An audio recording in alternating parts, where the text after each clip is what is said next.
প্রত্যেকের জয় যিশু। প্রথম যোহন তার 3 অধ্যায় 13 পদ থেকে লেখা আছে, ভাইয়েরা, জগতের লোকেরা যদি তোমাদের ঘৃণা করে তাতে আশ্চর্য হইও না। আমরা ভাইদের ভালোবাসি বলেই বুঝতে পারছি আমরা মৃত্যু থেকে জীবন পার হয়ে এসেছি। যারা ভালোবাসে না তারা মৃত্যুর মধ্যে থাকে। ভাইকে যে ঘৃণা করে সে খুনি। কোনো খুনির মধ্যে যে অনন্ত জীবন থাকে না তা তোমাদের অজানার নাই।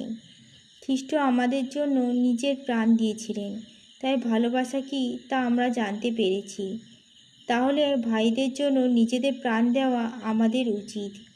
এই জগতে খেয়ে পড়ে বেঁচে থাকবার মতো অবস্থা যার আছে, সে তার ভাইদের অভাব দেখেও যদি চোখ বন্ধ করে রাখে, তবে কেমন করে তার অন্তরের ঈশ্বরের প্রতি ভালোবাসা থাকতে পারে।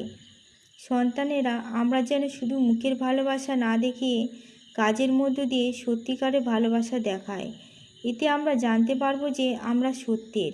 তাছাড়া কোন ব্যাপারে যদি আমাদের অন্তর আমাদের দোষী করে, তবে ঈশ্বরের সামনে আমাদের অন্তরকে আমরা সান্ত্বনা দিতে পারবো। ঈশ্বর আমাদের অন্তর থেকে মহান এবং তিনি সব কিছুই জানেন। আমেন।